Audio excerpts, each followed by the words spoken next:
Okay, now we gotta wait for it to come up here. We are live. These people can hear me, and the announcement is out. We've been live for 11 seconds. There are 28 people there. Hi, guys. And we need to turn that volume off.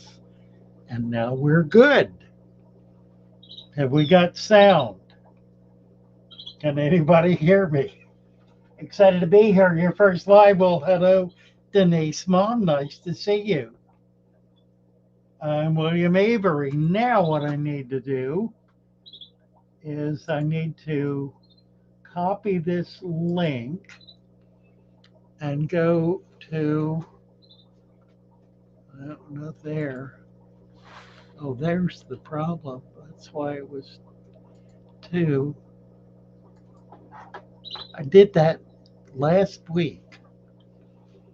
Had two screens open in YouTube and it was getting feedback and it was making me crazy.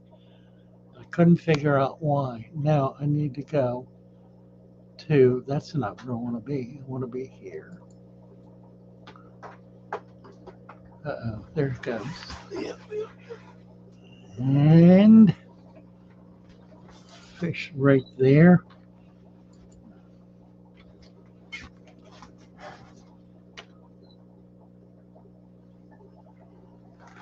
Okay. Give me a minute, guys. We're getting all this together. We got a lot of cool stuff going on. Remove embeds. All right. Click through Oliver. And he's going to show up right here in a minute. And we'll have him live. Now I need to go back. Do you need your microphone? To here. I don't think so. I think, is it on? It's not on. The microphone is not plugged in. It would make a difference. Yeah, make a big difference. You do a long time with nothing. It's just like talking to yourself. I know, and nobody said anything. There. Can you hear me now? I'll just pump that. I'll take care of that. You. Oliver is here. Hi. Hi. I think we're live. It works. I think we're live. I think we're on YouTube.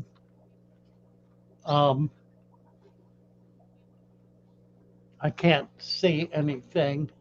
I can see and hear you, so Right. Are you seeing me where? I guess I'm on the StreamYard Oh, page. perfect. Okay, that's where you need to be. Yeah, Good. you do not need to be on YouTube. I'm gonna make sure we're on YouTube. Yep, live. Yep, you're live. Okay, we got it. Now, if you will look, do you see a list of comments on the right hand side of your page? Yes, I do. Okay, that's the chat. You can read it from there. Can you scroll on it? See if you, Yeah, I can. okay, good. So I'm going to put, you're in charge of that. I'm going to be in charge of the same thing on YouTube, Okay. which will be confusing. But that'll keep you plugged into the conversation. Now, okay, everyone, this is Oliver Lucanus. Sure. Yes. Say it. Say your last name for me. It's Lucanus. It's German, but Okay. no problem. Lucanus. Got it. Oliver is the author of a powerful new book about Orinoco. Am I right? Is that right? I have one on the Amazon and one on the Shingu. The there we Shingu, right. Okay. Wonderful. Okay. So we're going to be talking about that. And I've got our newest employee here who you need to meet. Watch. Who is, put your face in front of the camera. This is John. We just picked up John from the airport this evening. He's been 5 minutes in the house. we just took him over to his motel, and we're rushing around trying to make all this happen. So here we are, John. If you want to slide in, It's okay. I think the Europeans are really tired, so it's all right. It won't work. they're tired. The Europeans should be. Yeah, it's like midnight there, or later, Yeah. 2 a.m, something. I used to do a morning stream, and it was perfect for everybody else in the world, except the people in the U.S. who had to go to work. But everybody else was there evening or early morning, and it was wonderful. But I haven't done that in a while. Anyway, I'm delighted to have you, Oliver. And John, I'm happy to finally get you up here. Thank you. John's going to be working with us to try to help put this organization together. You have been doing that for a while. Tell me about your organization. How many people you have working for you? What are they doing? I want to get some sense of, what you're really all about here, other than just taking the pictures. Well, I'm importing fish for 35 years now. Wow. I've kept just about every freshwater fish you've seen in the last 35 years. Now, are you importing and selling, or importing for your own use? In the beginning, importing and selling a lot to public aquariums and zoos. In the beginning, just wholesale, and now more and more just for myself. We are still selling some fish, but I'm at the point where there are some. It started the same way. There are some fish you just cannot get unless you either go get them or you meet the people that can go get them. So, where are you located, Oliver? Oh, you're in Canada. Yeah, I'm in Montreal. In Montreal, right? Yeah, I'm kind of at the same place right now. I had a shop for about 20 years, and it was a big shop, and my goal was to have in that shop every fish I ever wanted, and it did pretty well.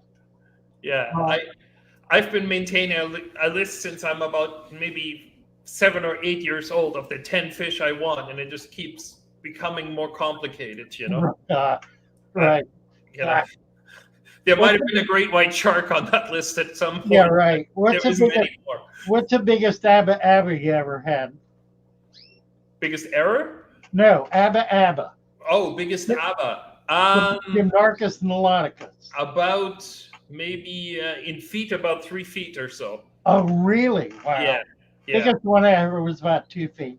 Yes. There are horrible things when they get big, though. I'll bet. Well, let's see. You've also then had the big South American stuff. Yeah, just about all of them, and caught some in really big size. I think that at some point you want all the really, really big stuff until you realize how difficult it is to maintain. To maintain it, right. I mean, I love arapaima, but it's just not a hobby fish. Yeah, I've had little ones. I've had them. But they do sound like a shotgun shell going off when they eat. Yeah. Yeah, remarkable fish. The last big fish I had were clown knives that came out of a lake in Florida that were 3 feet long. I'm sure they get bigger. Yeah, absolutely. I'm sure they can get to 5, maybe 6 feet. I think the biggest fish I've had that was really trouble was a big Hoplias, one of those big wolf fish. Oh, really? Wow. Yeah. It's when you're afraid to go near the tank because you think it's either going to smash the front glass or it tears through absolutely anything you put in the tank. Right. Or eat you if you stick your head in there. Yeah. Or come after you. Yeah, right. Even in South America, the native people have tremendous respect for the big Aymaras. I mean, if you corner one of those fish or if you step in its territory, they will, latch onto your foot. And wow. With a fish that has 2-inch long teeth on the lower jaw, right. that's not good. Right. bad as an alligator or a crocodile. Yeah, I think so. I think Probably. so. I think it's also because the teeth break off on your bones then, and it causes infections when you get bitten by something like that. It's not Right, right. Gee, Wow. harrowing stuff. So you've had experiences, I'm sure. I've never been bitten by one. I think maybe lucky, or I'm just too scared of them. When somebody has one of those things on their fishing line, it's like you deal with it. Yeah, right, right. How long? How often have you been? Now, where have you been? Colombia, Peru? I just about everywhere. So I'm Really? traveling 3 to 4 times a year or so for Oh, is that right? almost 30 years. Yeah. So I've been Wow. just about everywhere. In Just the about last everywhere. year, Brazil, Suriname, Maldives, Japan. Oh my. Yeah, that was last year. So yeah, Have you done much with saltwater? a little bit. In the beginning, I was importing saltwater fish, but it's not my main interest. I do like scuba diving, so Yeah. I was I in the learned to Maldives scuba. for I research. learned to scuba in Cayman. Yeah. Yeah. I mean, we do some diving in the Amazon, but it's it's sometimes nice to get out on a reef and look at common reef fish. So, Oh, right, right, right. the saltwater fish that interest me, I can't afford. It would be the really deep water stuff that they are bringing up with submersibles, the little gladifer basslets and stuff. But I think the price is something like $6,000 a fish or something. Oh, It's about as bad as That is the baddest. the sargassum seahorses, or the Australian. What are the dragons? The sea yeah. dragons. Yeah. But then you also have to fly in live mices every second day. So Yeah, right. Ah, you know that's a little pricey also. yeah, public aquarium stuff. Yeah. Right. Yeah. We have it difficult enough in Canada because the blackworm suppliers have now stopped shipping to Canada, and it's really a big issue. They have pretty well dried up everywhere. Yeah, before the pandemic, they would send to Canada by FedEx, but they have completely stopped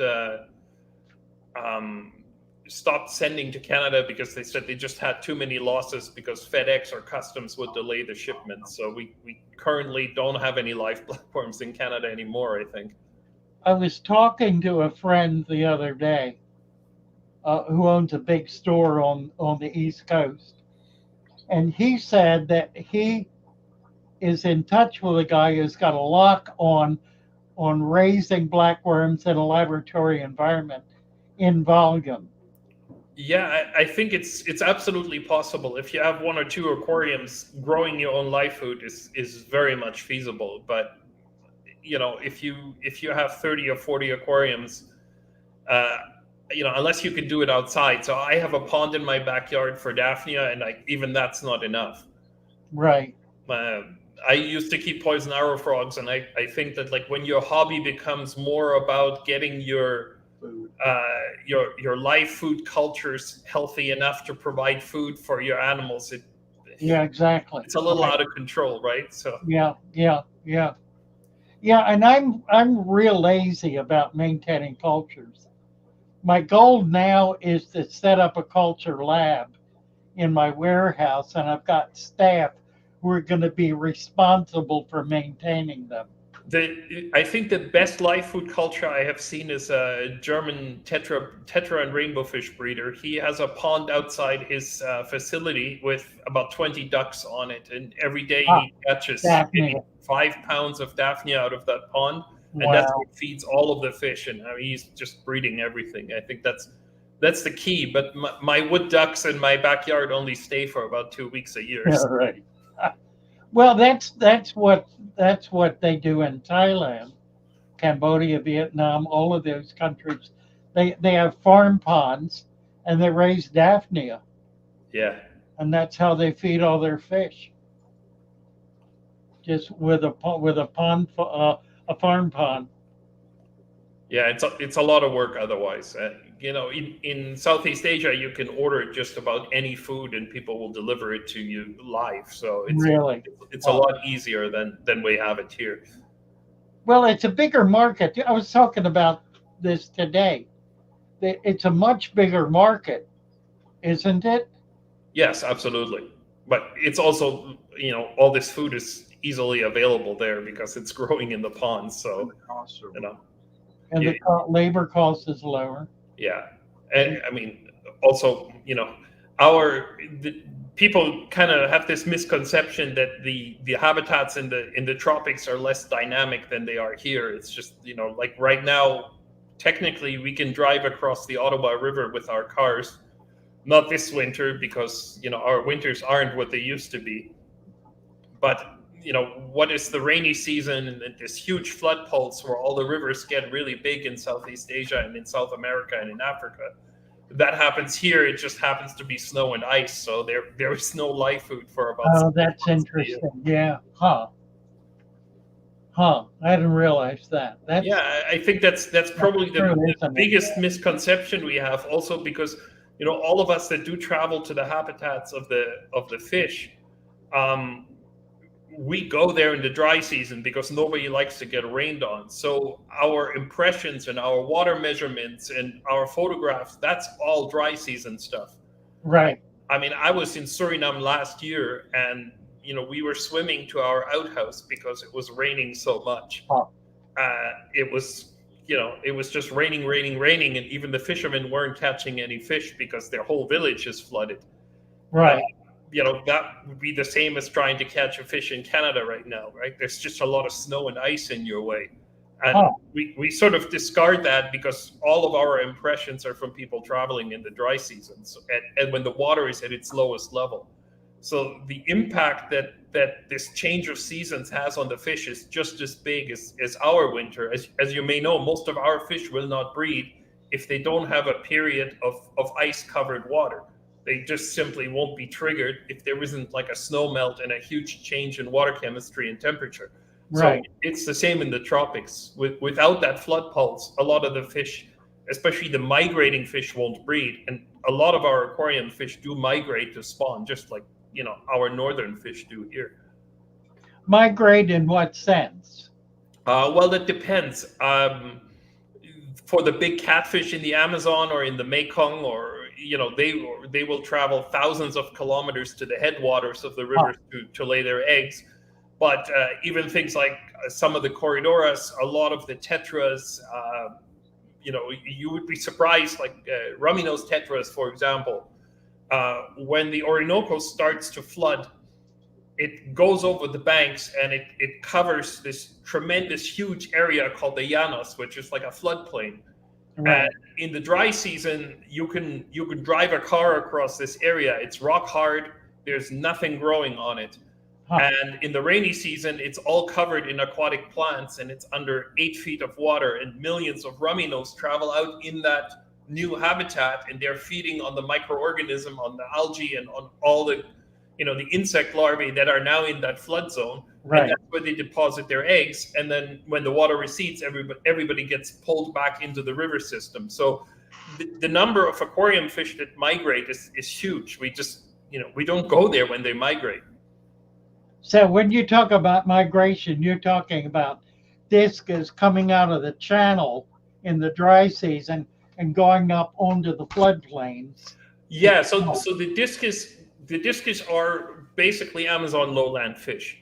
So in the dry season, the Discus stay in the floodplain lakes. The floodplain lakes are connected to the Amazon mainstream, and they are fed by small streams from terra firma. So in the dry season, the Discus will be at, let's say, 6-7 feet of water, and they will congregate wherever there are some fallen trees and stuff, and they will just wait there. And then when the water level comes up, it'll come up about 20 feet. I have a YouTube video that shows them breeding in nature. So you have to imagine the water level now goes up 20 feet. And the edges of the floodplain lake have these low trees and bushes, like willows next to the rivers in North America. Right. So imagine that your local lake goes up, and the willows that are growing around the edge and the alders are now suddenly completely covered in water. And the Discus will go and they will breed on those the stems of those willow trees. Okay. Yeah. They for lack of better words, they look just like our willows. They're mostly ficus species, and the eggs are deposited there. And then suddenly, we think about discus like, why do they have this shape and pattern? It doesn't make any sense in the dry season, but when you see them breeding in the rainy season, it makes absolute perfect sense, because the willow trees are about that thick at the middle, and most stems are about like that. Now, if you look at a discus from the side, the stripes are the same width as those stems, and if you look at it from the front, and I don't know where the camera is, it angles a little bit. It just looks like one of the stems from the front. You can see that in the video. Someone's asking my channel. It's YouTube/Amazon BelowWater. And somewhere there's a discus breeding in nature video, and you can see how that habitat changes from the dry season to the rainy season. Now, we went there in February when the water level in the Amazon floodplain lake is at its highest, and we couldn't even find some of the trees we had marked in the dry season in October. Wow. Because they were, we dove to 9 meters and we're still seeing discus. So 9 meters times, that's about 30 feet. 30 feet, yeah, wow. Right? So, but the discus are spawning in, I would say, 6 to 8 feet. You see angelfish behavior somewhere. Is the angelfish behavior similar? Quite similar. I must admit, I have never been to a habitat where there are discus and angelfish together. Oh. But that's, that could be a fluke. I've seen both many times, but I've never seen them together. So that's interesting. I wonder, do you think they do exist together? I think so. I think that the habitats do overlap. Yeah. It's just that the discus is not a still water fish. So you have to imagine that these terra firma creeks where the discus are in the dry season, you have to hold on to something because the flow is so strong. Wow. Then when they go out into the floodplain lake and the water level comes up, the water is moving, but it's not moving strong. Right. Most places where you would encounter angels, the water is flowing a lot slower. It's still more than you would think, but it's flowing slower. You raise a really interesting issue. I've been working on designing, developing, and sustaining what I refer to as natural aquariums. Mm-hmm. Now, to do that, I do a soil base. I cap it with sand to keep the dirt out of the water. It also creates an anaerobic environment.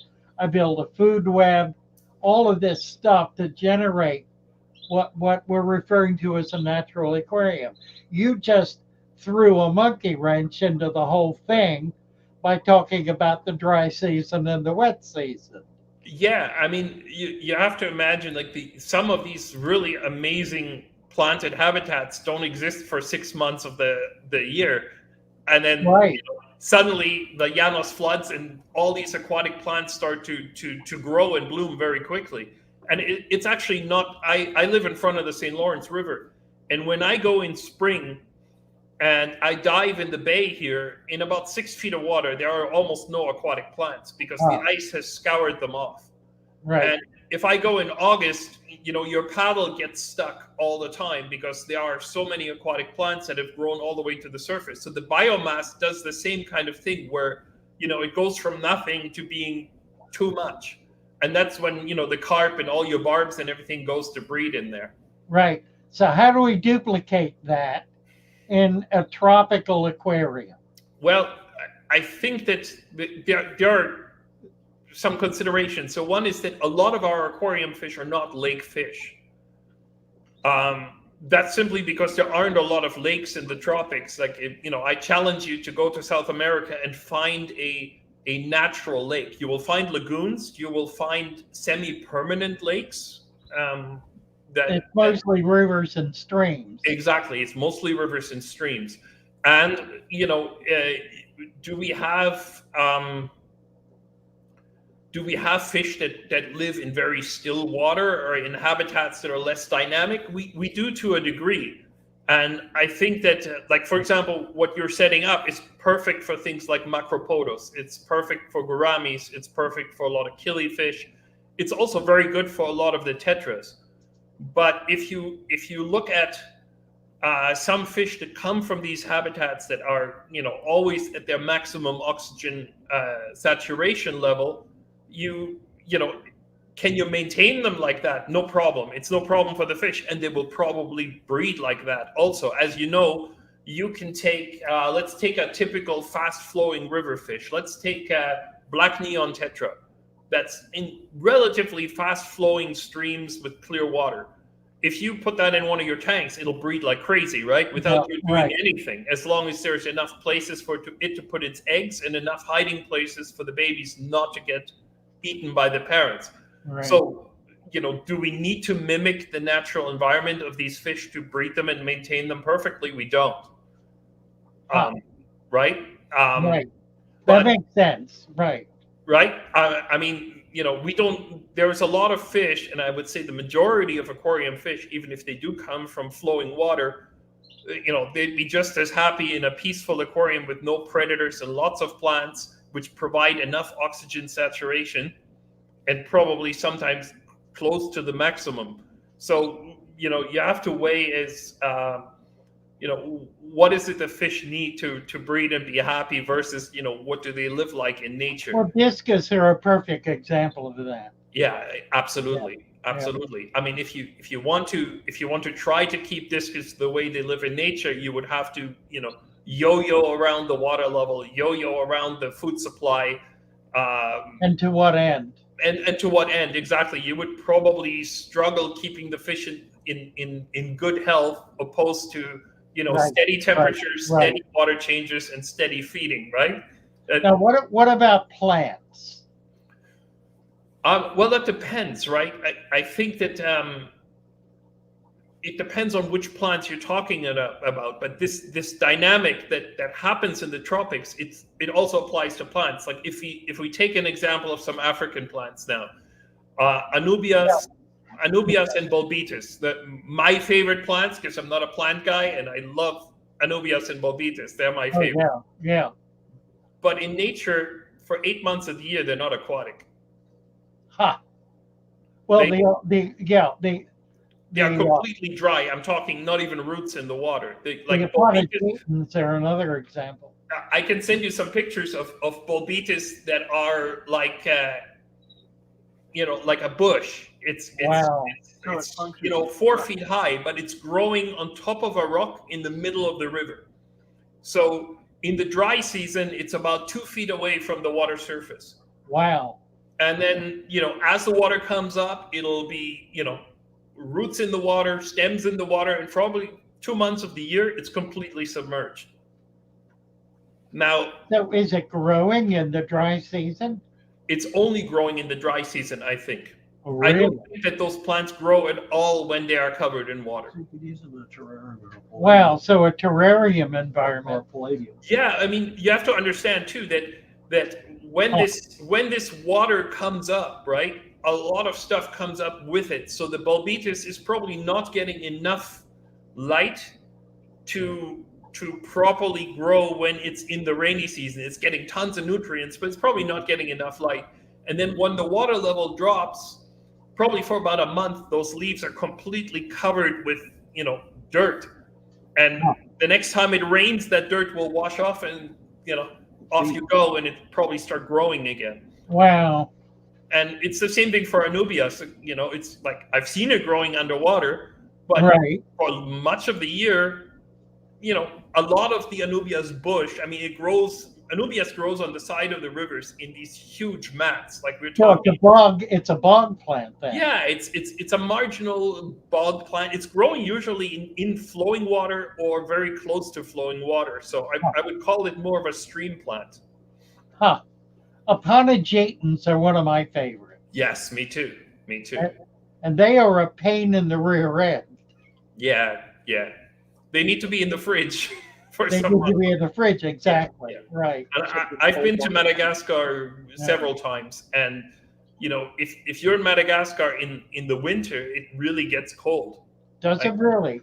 It really does get cold. Yeah. So the amphibian and reptile people all know this. They all know, well, if you're keeping Europlatis or Malagasy frogs, you really want to keep them cold. You don't want to have them much warmer than 70 degrees. Yeah, yeah.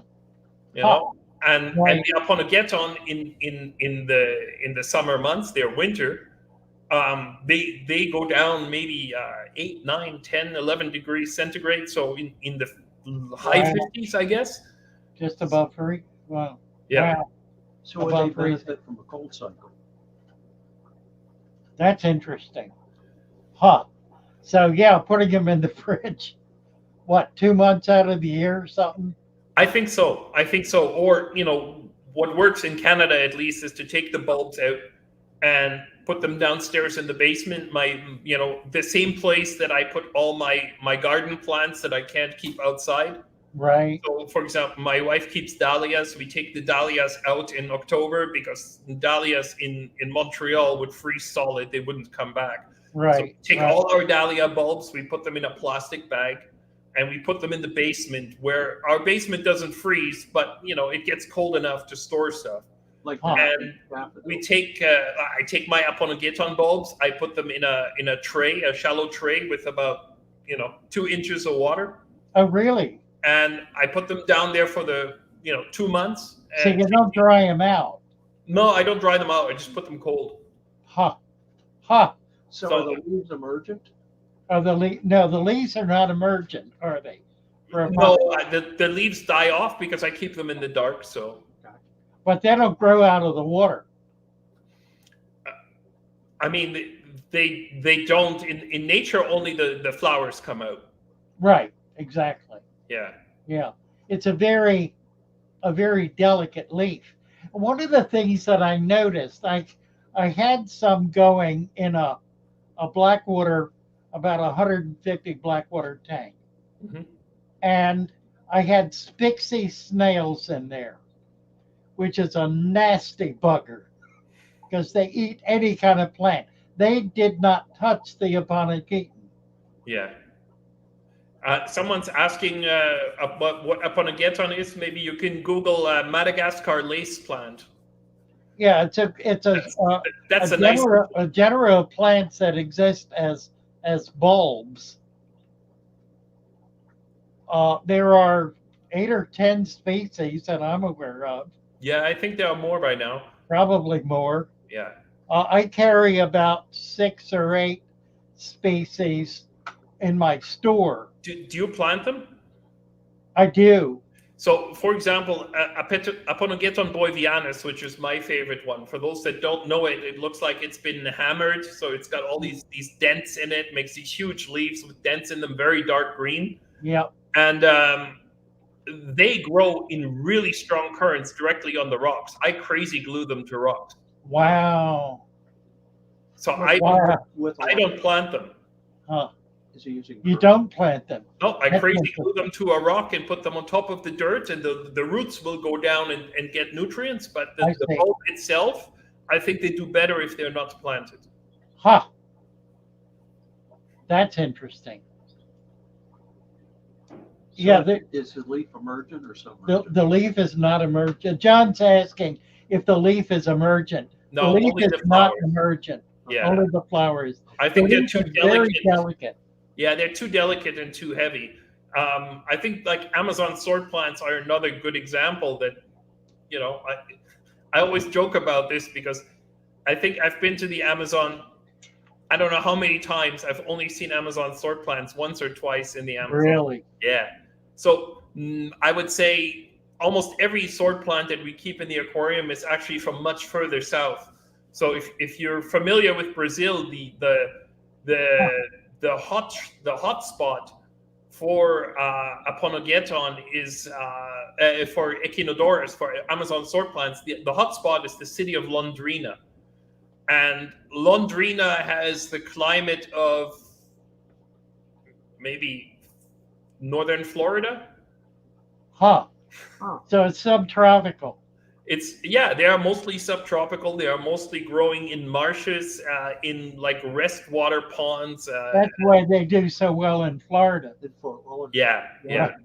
So I think that that's another thing. We just keep them really hot. Someone asked about Uranocycla, Alishan. Yeah, that's a really difficult thing because right now our relations with Iran are not so good. So getting anything sent from Iran to anywhere in the Western world is not so easy at the moment. Rana I'm not familiar. It's one of the really strange cichlid that lives in really hot climate in the Gulf of Hormuz. It's in southern Iran. There are three species of very, very strange cichlids. They're not the strangest cichlids. That would be Danakillia from the Danakil Desert. Like the Madagascar cichlids? Yeah, it's pretty primitive stuff. So Iranocycla is most similar, I would say, to Oreochromis. Right. But it can handle like a temperature range from near freezing to, high 90s. It's quite amazing. Yeah. Huh. What about color? Are they colorful? Yeah, they're very beautiful, actually. They've been in the hobby only once or twice. We say extremophile cichlids, but I don't think they love extremes. I think they just tolerate. So let's call them extreme tolerant fish. I think as breeders, we're doing something wrong because a lot of these fish, like Iranocycla, like Danakillia, or any other fish that comes from an extreme environment, we breed those fish for 2 or 3 generations, and then they stop to breed in captivity. So there's something missing there. Nobody's really figured out what that is, though. Huh. Yeah, we had that happen with some Tanganyikas. Yes. We were able to spawn them twice over a period of 10 years ago, and nothing since then. Yeah, I think that's also with some of the Paraphonimus, the little licorice gouramis and stuff like that. A lot of those fish are really endangered, and they're not easy to breed. No, they're not. I've tried them. I've been messing with them for 20 years. Yeah. My favorite one is Ornaticauda, but I can't keep that fish alive, so I've given up. Yeah, it's tough keeping them. Yeah. I've had some of the chocolate gouramis. I haven't spawned on me. I haven't spawned once. Yeah. Now they have been spawned, and the fry have been raised successfully. Yes. In captivity recently. Yes. And from what I've been able to figure, the subsequent fry have spawned. Yeah. So we apparently have something. I think that's something to ask the guys in Asia, like in Singapore. Yeah. Because they have some fish keepers there that are keeping a lot of those small gouramis, small bettas. Right. Right. Yeah. Yeah, that's a wonderful Juan. series of fish. Yeah, they're incredible. Yeah. And they lend themselves ideally. They're hard to keep. It's the problem. Yeah. They're really problematic because you need. Talk to me a little bit about soft acid water. Well, hard alkaline water. There's something that we discard quite easily. It's like, yes, the water where, let's say, our licorice gouramis or our chocolate gouramis and some of the small bettas and stuff where they're from, we know the water is very soft. Right. We know the water is very acidic. Right. But what we don't consider is that water is virtually sterile. So the pathogentic load, the number of bacteria and parasites in that water is essentially zero. You could drink that water and you wouldn't get sick either. Huh. So when we put these fish, let's say the fishermen go somewhere out and they catch some licorice gouramis somewhere deep in the forest, right? What do? They put them in a bag with their water and they start walking. Then they get to wherever they're going to sell the fish, and they're going to take water and they're going to drop that water in there. Right. So already these fish that are normally 2-3 feet apart in nature, they've sat in a bag for 2 days of travel where they're virtually touching each other. And as you know, they like to bite each other. So they're biting each other, and they're in a place where bacteria can grow because now they're no longer in their fast-flowing little sterile stream. And they're in a bag for 2-3 days. And now they're going into water that does have some pathogens and it does have some hardness. and bacteria starts to grow. And then by the time those fish arrive here, we're like, damn, the thing is melting in my tank. What can I do? Right. So, like, to me, a lot of these fish, I would put a UV sterilizer on the tank. Huh. Because not so much for them, but the fry needs that, like, virtually sterile water that, that doesn't allow bacteria or tetrahymena and all those little bugs that like to kill fry. Those things can kill those fish so easily. So I think that, like, if you're going to try and raise the babies, I would say, yeah, this is the time where, a UV sterilizer will probably do something that you can't, simply because it's easier to throw a UV sterilizer that uses 10 watts on there than to, have an RO unit and make super soft water every day and change the water and make sure that fish aren't rotting and.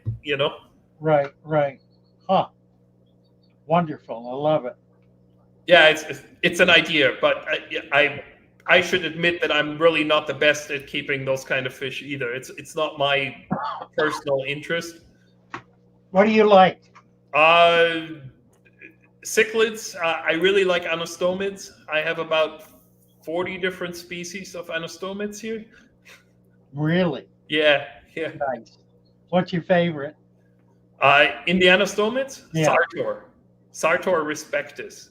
It's this fish that only gets about finger long. It lives in the Shingu, and it's got a mouth that is upwards and facing backwards.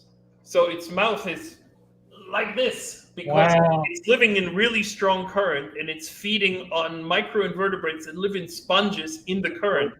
So it has like a star-nosed mole, little feelers on its mouth.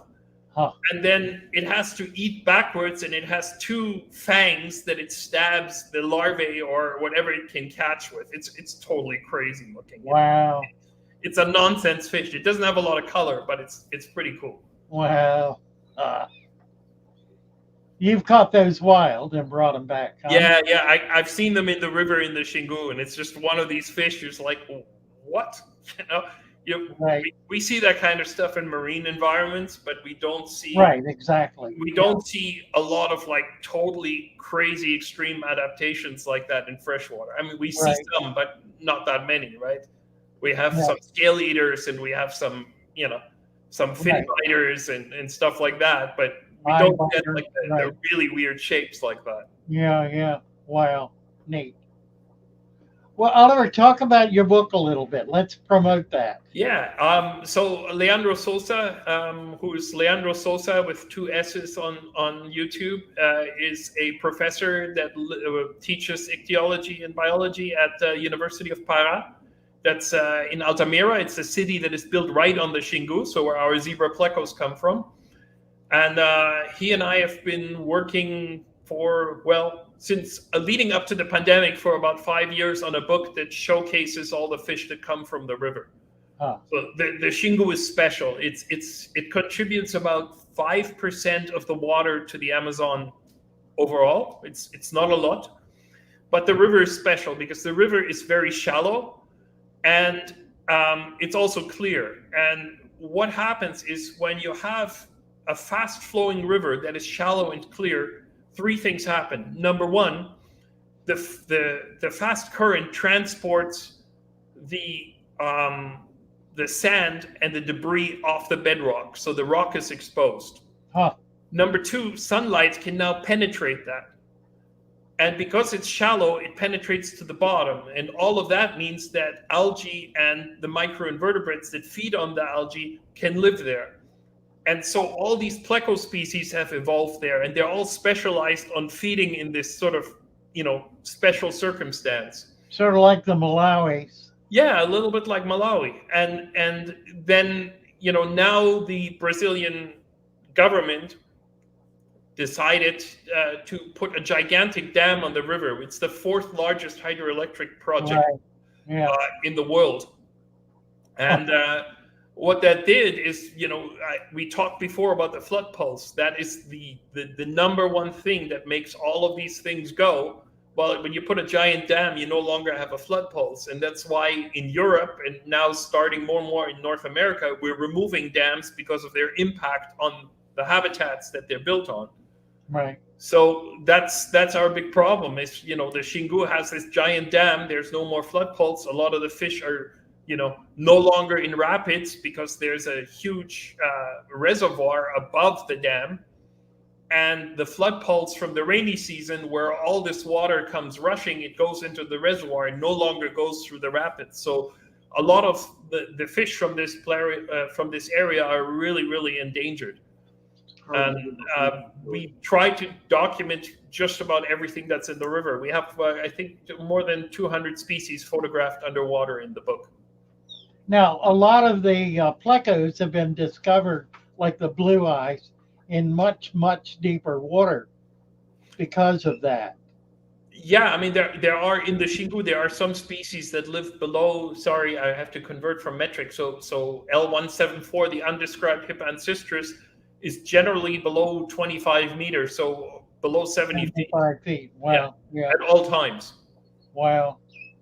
So, it's quite interesting that, there are Pseudacanthicus also, a lot of, in the Orinoco, there are also some species that are relatively deep. Huh. If you like Tanganyikan fish, that's where all the interesting stuff is in Tanganyika, Malawi. Right. We don't see them. Right. So I think especially Malawi, a lot of those deep water fish, that's the area that there are fish that we haven't got in the hobby. And they're not likely to because they're too hard to get.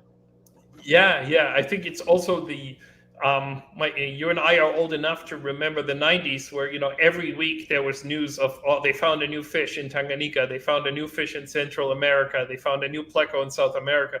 Oh, I go back to the 60s. Yeah, but the 90s was the best decade. Yeah. That's when they first started coming in. Yeah. In the 60s. Yeah. The 1990s is when we got this huge boost of look at all this diversity all over the place, right? Yeah. And I don't think we are no longer in a place where the hobby is big enough where there's enough people that are going to spend $500 on a gray deep water cichlid from Malawi to make it worth it for the exporters to I think go down there. Increasingly there are, but probably not in the U.S. Yeah, and the hobby has also shifted. I mean, there are tons of fish keepers in China now, but it's not necessarily people that are keeping gray cichlids either. Ask them about the status of the zebra plecos in Brazil. Oh yeah, John wanted to know what's happening with the zebras in Brazil, the zebra plecos. So the zebra pleco only occurs in the Volta Grande, which is the big curve. If you Google the Shingu River on Google Earth or something, you'll see just before it drops into the Amazon lowland, it does this huge, hold on, I don't know where my camera is. It does this huge curve. That's called the Volta Grande. So the native range of the zebra pleco is from just above the impact zone of the dam to just below the impact zone of the dam. So, we already had a problem with smugglers exporting the zebra pleco. Right. And now we've built a dam that is going to impact it probably not in a positive way. And I say that with caveats because the zebra pleco is not a fish from high current. Huh. So the Shingu River is a crazy current river, but the zebra pleco is in the slack waters behind the rapids. So you'll have a big rapid, and then the river sort of evens out, and then you get these islands of huge boulders. Like imagine you were to pile 30 Volkswagen Beetles on top of each other. Oh. And the boulders at the bottom start to crack because there's so much weight. And then you get these horizontal crevices. And the zebra pleco is living in the very, very bottom of the crevice. Really? Wow. But the current there isn't, it's not current where you say, I need to hold on to something. Where a lot of the Shingu fish are in places where if you don't hold on to it, onto something, you can't see the fish. So, the zebra pleco will be impacted. That's 100% certain. And as you know, it's been moved from CITES 3 to CITES 2. So, that has pretty much stopped the smuggling of the zebra pleco, like for wild ones. It's, it made it a little bit more difficult to export them as breeders. But, So I think we have lots of breeders. I think that fish will be okay in the future. Yeah, Because it's, we do have a lot of breeders. yeah, Yeah. people think it's easy to breed, but I think that breeding fish is always a question of how many people are trying. That's interesting. Yeah, Yeah, that's like- really like true, that. isn't it? Yeah, It's so the 1% who pull it off consistent. yeah, but I mean, how many people are trying to breed zebra plecos, and how many people are trying to breed some gray loach? Right. So maybe the reason we don't see gray loaches being bred is because there's not many people trying it. So Right. Huh. Interesting. I think that the zebra pleco will be okay, at least in the aquarium hobby, because there are breeders cranking out thousands of zebra plecos in Asia. And Exactly. Yeah. And here in the States too. I mean, yeah. there are a lot of breeders, and in Canada, we got Yeah. some really good pleco breeders in Canada. Yeah, I think it's a relatively easy fish to breed. I mean, besides a lot of people trying, these small plecos are not so difficult. Yeah. You compare that to the gold nugget pleco, which is Right. very very much the opposite. You have to imagine the gold nugget pleco like a cow.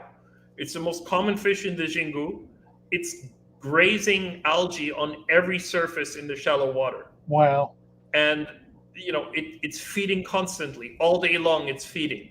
Huh. So when you in the strongest current, it's basically living on a bedrock sheet that you can't hold on to. Like you would have to have a like a reef hook or something Huh. in very shallow water, and it's just grazing the algae off that thing all day long. So they're trailing huge feces behind themselves, and they get about a little over a foot long, and there are thousands of them. But try and do something in the aquarium that matches that. And I think Right. that's Right. people are like, oh, I bought the gold nugget plecos and they didn't do well. Well, Really. Right. if you look at that kind of habitat, that's really hard to mimic. I would say. Oliver, it's been wonderful talking to you. Yeah, thanks for having me I out. love it. Yeah, Come back soon. yeah. We need to get together again and do some videos. Yeah, Yeah. I was actually thinking of your tanks because I saw in the south of China and Southeast Asia, there are all these new species of paradise fish that are coming out. Oh, really? And I think it would be just perfect for what you do. I mean, Wow. I saw pictures this week of 8 paradise fish I've never seen before. Oh, my word. And I mean, you don't need a heater, you don't need a filter, and these are just spectacular fish. I mean, yeah, that's the next thing I'm bringing in. I want to try and see what all these things look like in real life. Well, yeah. Put me on your list. Yeah, I'll send you some pictures. I mean, Yeah, let's get some things going. it's quite stunning. Yeah. I'll get you. I'll send you some pictures too of what like bobitas grow like in nature. I think it'd be interesting for a lot of people. What plants do you think are most effective in aquariums? I think it depends on what you're setting up. So I have relatively hard water. For me, giant Vallisneria is the plant that. Yeah, most people do. Right. Yeah. In North America, I think that's the plant for a lot of people. I do reasonably well with Java fern, and like you, I love Aponogetons, but I take my Boivianis, I crazy glue them to a rock. They build a spectacular. I love that. Yeah. And then I put the rock into a bucket with cold water and put it downstairs for 3 months. It's a lot of work. Oh, you froze.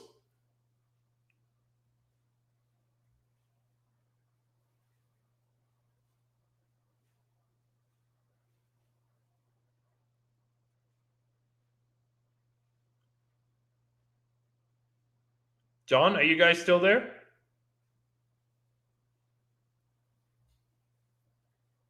Uh-oh.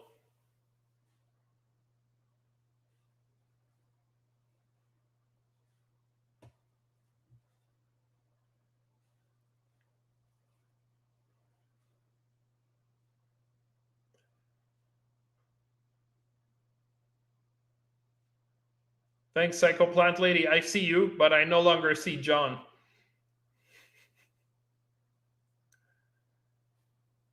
Well, until he comes back, I can answer questions. If anybody has any questions, I'm aware of the chat. The chat in StreamYard, that is, not the chat in YouTube.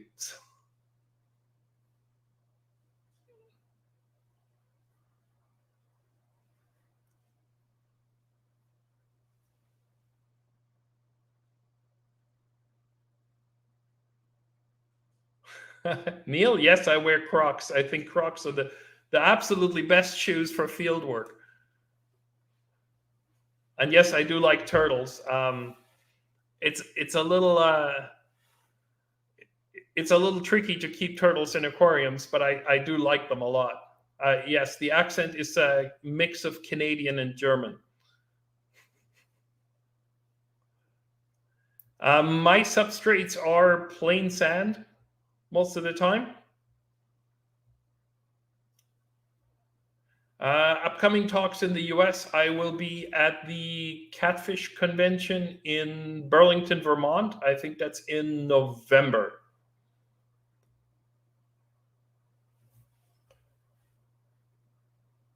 Guy from India, I am not sure. I don't have a Discus book as such. I have a book on the Amazon that doesn't show some Discus. Have a look at the video on YouTube. If you go on my channel, Amazon Below Water, and have a look, there's a Discus video, I think, from last year. Regarding the Brazilian annual Achilles, that's a really difficult thing because a lot of those habitats are being destroyed by progress, I should say. Some of them are in parking lots of shopping centers, and some of them are, getting destroyed for industrial agriculture. You also have to understand that the Brazilian government has very strict laws about protecting its endemic species, whether that is fish or plants or other animals. So there's no way around that unless Brazilian breeders were to show that they are legally breeding the fish with permits and apply to have an export permit. That is a very, very complicated thing in Brazil. So I don't think there's much hope that we will see these fish in an aquarium. Put a post down that you had a power interruption. Put a post that you had a power interruption. My computer went dead. That happens. Yeah, really. Thank you for hanging in there. No problem. Oh dear, that's why I need. I have had several people who have worked with me on these live streams over the years, and that they always become the heroes. Yeah, absolutely. Wow. Well, I think I'm back for the moment at least.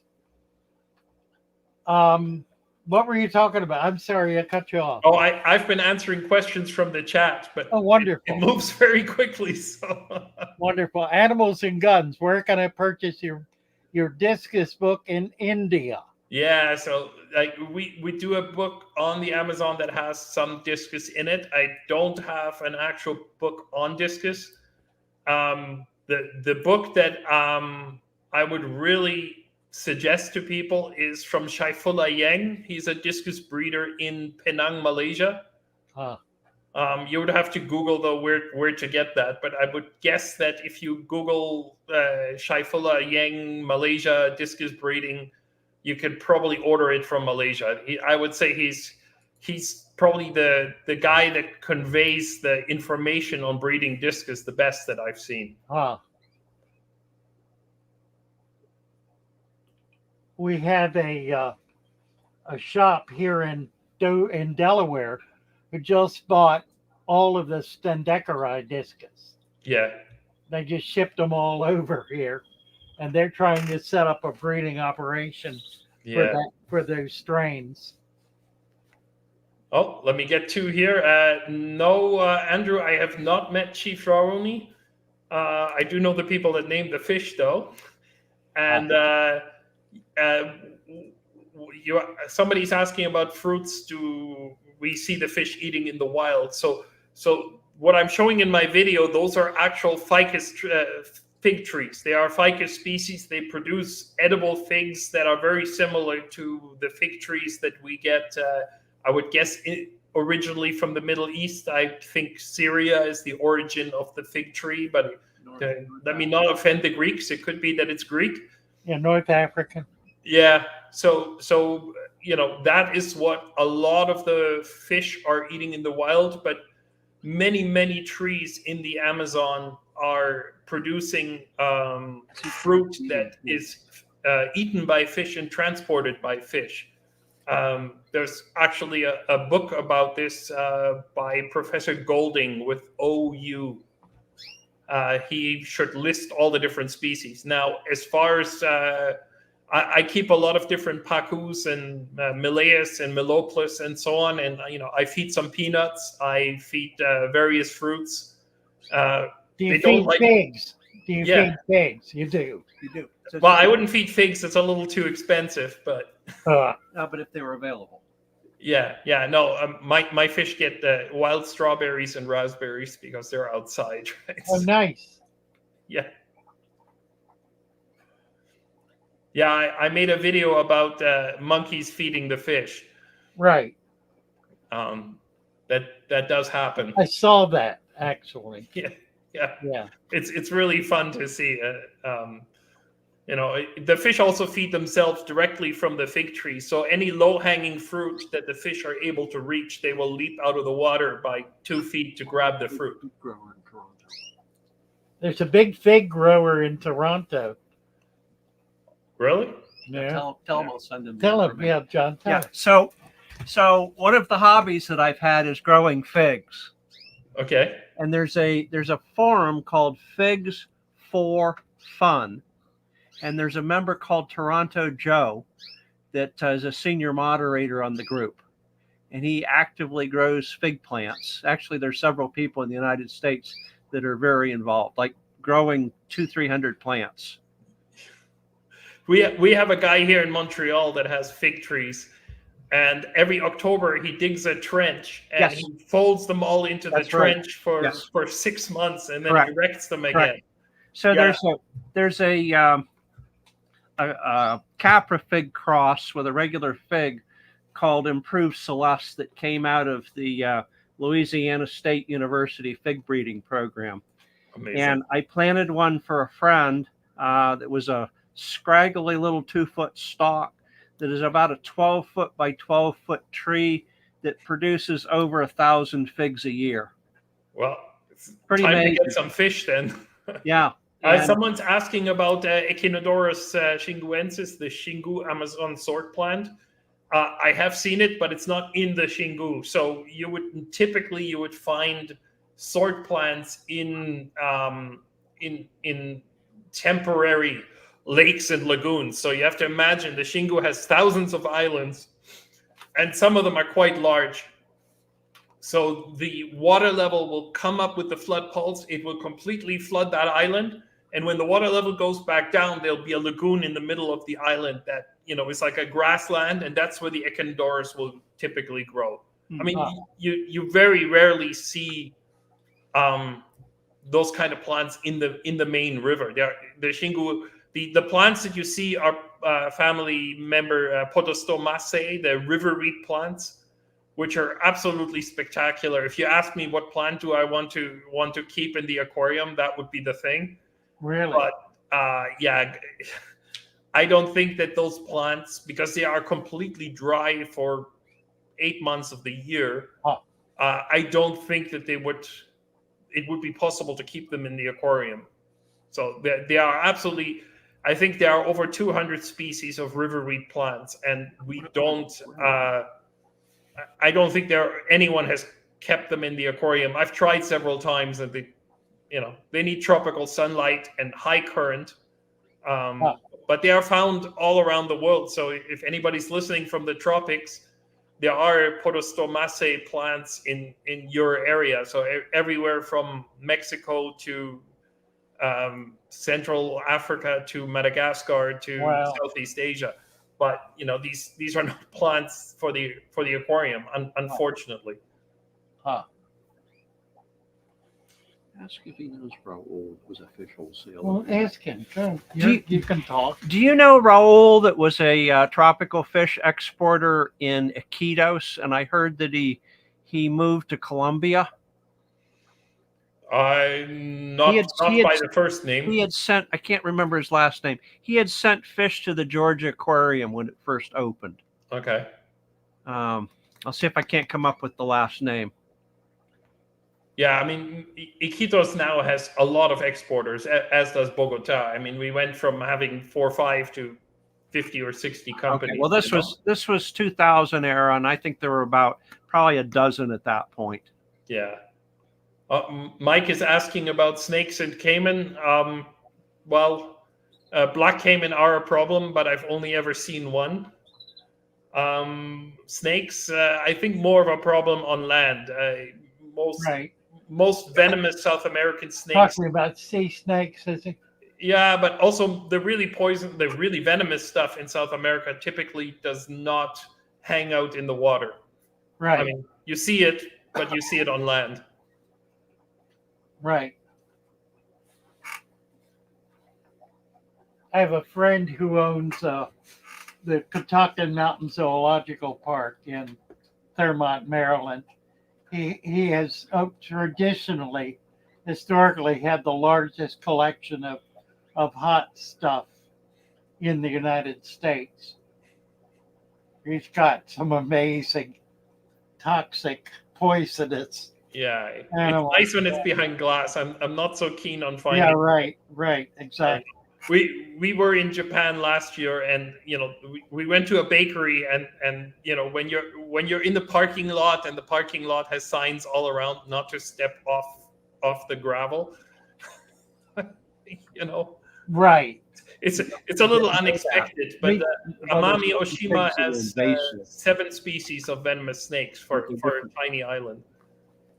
The Ficus carica is the one that we eat. Somebody was saying that their fig trees banned in Nevada. There are some invasive fig species that it's certainly not all figs, but there would be some.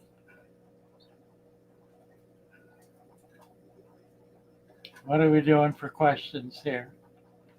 There's Ying Kong Lim is from Malaysia. Perfect. Maybe he can find Shaifullah Yang for us and see if his books are available online. Oh, there you go. Right. Yeah. When you give him a wrench. Yeah. Yep. Can't do it.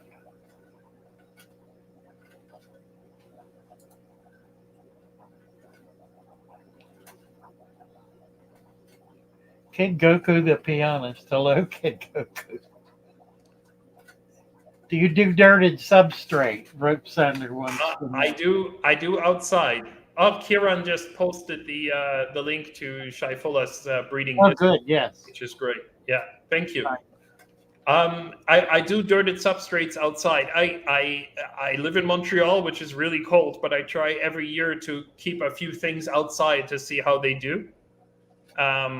And it does really well. I do these big buckets and Serpe tetras. In the last year, a lot of Corridoras spent the summer outside. Our summers are getting warmer and warmer. Huh.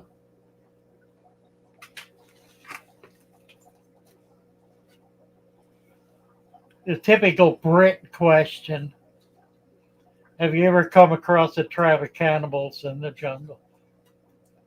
These Brits. Only once.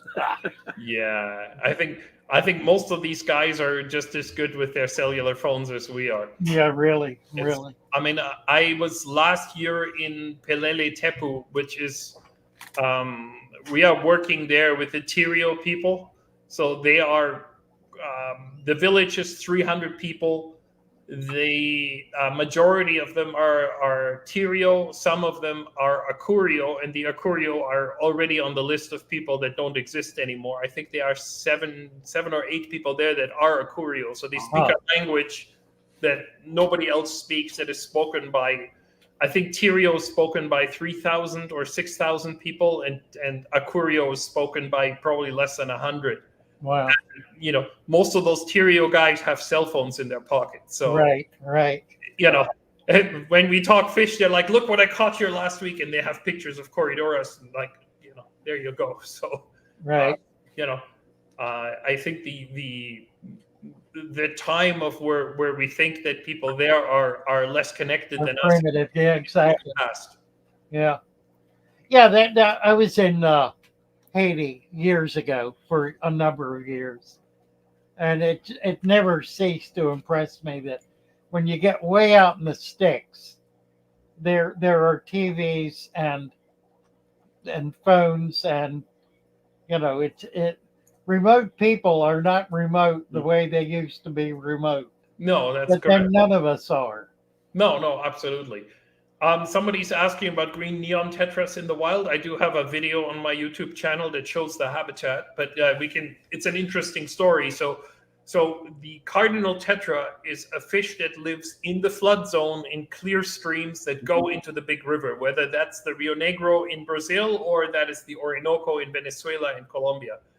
The green neon tetra, Parachirodon simulans, lives in a little bit higher up. So we find them in these tiny little streams that are, 30 meters above the water level of where the cardinals are. Huh. And they are very, very hot, very slow flowing habitat. So, that's probably the fish that would best handle having a aquarium without a filter and so on. I think They do extremely well. Yes, huh? Yeah. Much better than any of the other tetra, really. Is that the cardinal tetra? No, it's called a green neon. Okay. Yeah. Yeah. So I've had them a few times, and they're solid as a rock. It's amazing. Yes, that makes sense. The habitat is very, very hot. So they're living in a lot of bacteria too. Then. Yes. A higher bacteria load. Very, very hot, very slow moving water in comparison to the cardinals, which have a much faster moving habitat. So right. Huh.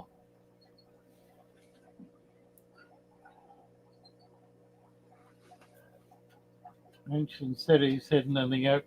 Oh yeah. Have you investigated any of the ancient civilization in South America?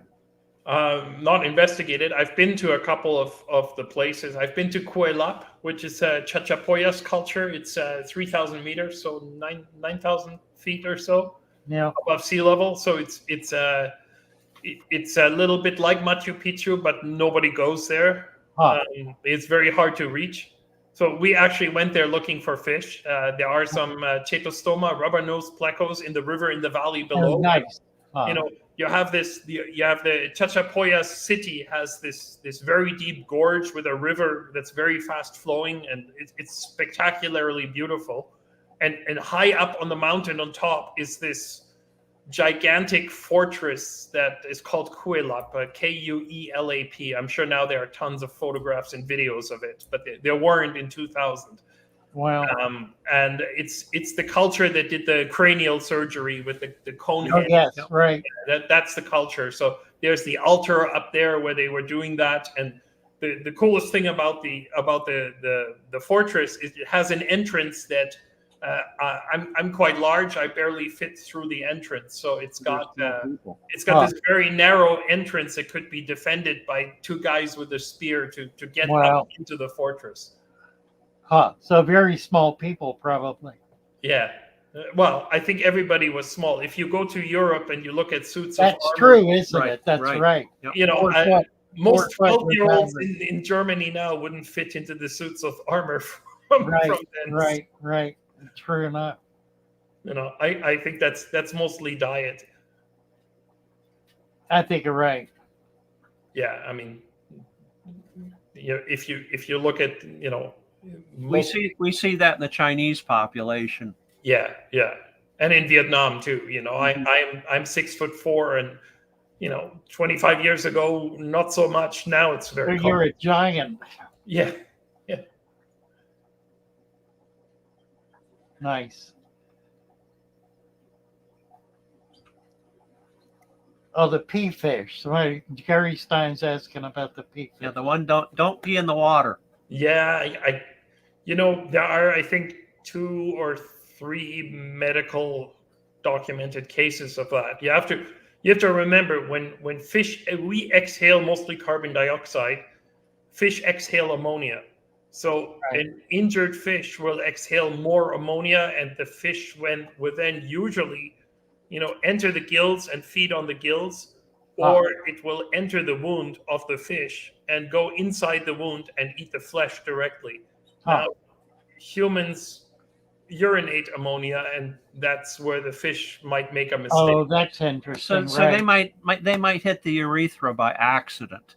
Yeah, I don't think that they're targeting us. So It's they're an looking for rotted flesh. It's an unfortunate target at any rate. Yes. But Somebody's asking how much of the Shingu is protected. Quite a large piece is indigenous land, and there's also a couple of large parks.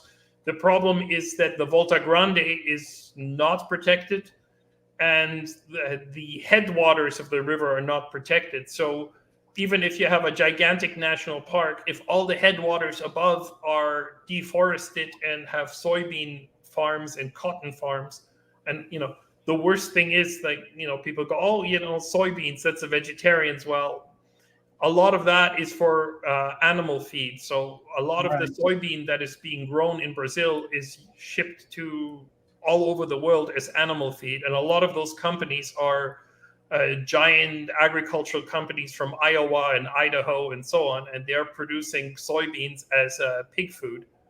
huh. And there's a lot of cotton there, and you cannot imagine, you know, there can be 70, 80 airplanes that are spraying chemicals on that. So if all of that is the headwaters of a river, even if Right. you protected the central part of the river, it doesn't really help very much. So Right. so there are problems, and not just in the Shingu. Well. You know, Yes. dams are being built all over the world at the moment. So that's Have you visited Dr. Mazerol's facility? no. I don't get to go to Peru as much as I want. I haven't been in a long time. Hmm. We spent a lot of time in Brazil to make the Shingu book. Right. And our next book will be on the Pantanal, so it will be back to mostly really? Brazil. Oh my. Yeah. Oh, that'll be exciting. I'm really interested in the Pantanal. Yeah, it'll be it's in part, the Shingu is a river of shadows. So in the Shingu, everything is black. The substrate is black, and there's a lot of shadows, and the interplay between the light and the shadow is why a lot of the fish are black with gold spots and so on. So the Shingu is just a dark, light and dark contrasty place. The Pantanal is the opposite. It's, you know, bright blues and greens and lots of plants, and you know, maybe the best place to see mammals, because you in the Amazon you don't see a lot of mammals. There isn't a lot of megafauna in South America to begin with, but you see the occasional monkey or marmoset or sloth or something like that, but you just don't see a lot. By comparison, in the Pantanal, you see tapir underwater, you see giant otters, you see, you know, lots of birds. So it's visually probably the most exciting place to visit. Is it in Everglades? Yeah, I think a lot of the Pantanal, the Okavango, the Everglades, they are all about the same. It's basically a giant flowing wetland. Uh-huh. You know, the Everglades is also moving. The whole thing is moving, right? So, Right.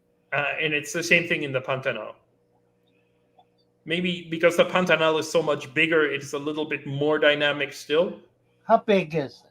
It's huge. I mean, the Pantanal spans across that part of Brazil and then into Paraguay and into Bolivia. So it's 1,000 miles long. Yeah, Wow. I think we were talking about maybe 800 kilometers. Wow. I would have to Google how long the longest distance is across, but it's quite 700 miles. large. Wow. Yeah. And you know, the Serra de Bodoquena mountains, where a lot of that water is coming off the Serra de Bodoquena, it's a karst, so it's all calcium rocks. So Oh, really? you get all at the foothills. You get these springs with crystal clear water. I made a video about Amazon sword plants. It's one of the last videos I did. And, you know, you just have bumper to bumper giant sword plants growing there. It's really beautiful. And a visibility of 30 meters, so 90 feet. It's like hard water. Yeah. So it's hard water. It's very hard water, yes. Wow. Yeah. So that's where you find your Serpae tetras, and maybe that's the most famous fish from there, or Munchausia bonita, which is becoming popular. So, Somebody, Mike is asking about Borelli, Apisto Borelli. yeah, that would be in the southern Pantanal. That's another fish that does really well outside in Canada. Yeah. But I mean, to get back to the Serpae tetra, the coldest I have caught them is 11 degrees centigrade. My word. Really? What is that in Fahrenheit? 50? Colder than that, isn't it? It's colder than that. I'll find it. Like 40, 45. 51. Is that right? You nailed it.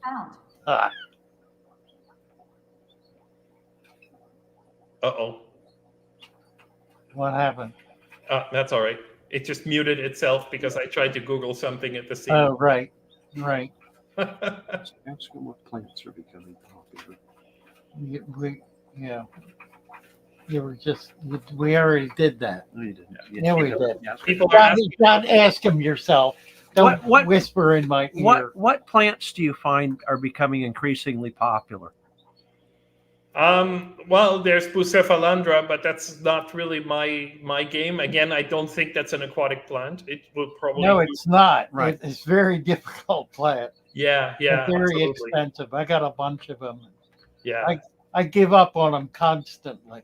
Yeah, I think we should get the people that are here from tropical countries to run out and try and get some Murera or some of these Podostomaceae and see if they can keep them alive. I have not had luck. Right.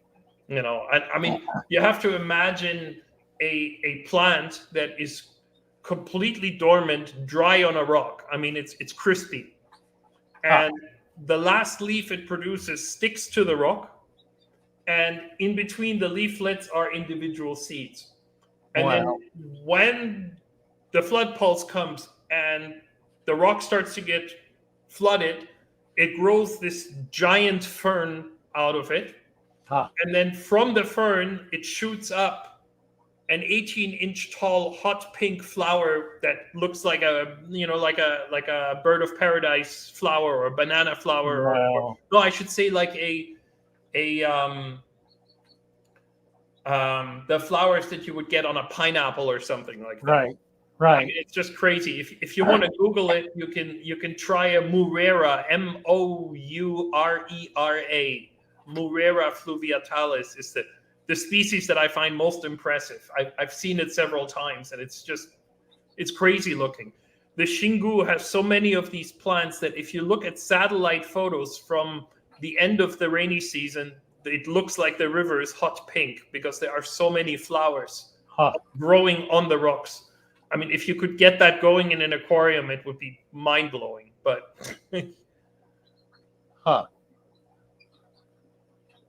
Yeah, people asking about the gold miners, and yeah, that is quite dangerous. We stay away from them. It's my suggestion.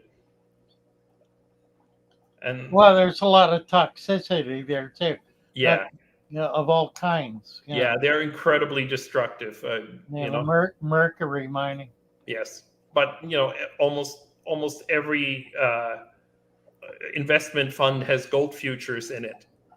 Huh. Yeah, right. Try to invest some money and find a company that doesn't have gold futures and gold mining in the investment fund these days. It's not that easy. So. Blood gold has nothing over blood diamonds. That's right. Yeah. Mike's asking about arrow frogs as pets. I think they make fantastic pets if you like growing their food cultures. I don't. That's exactly right. I love poison arrow frogs, but I hate having a cloud of fruit flies flying over my wine glass. So well, you can do it right. You can do it with termites. Yes.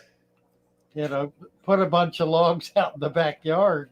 Yeah. For those of you that are renting, disregard that comment. Yeah, right.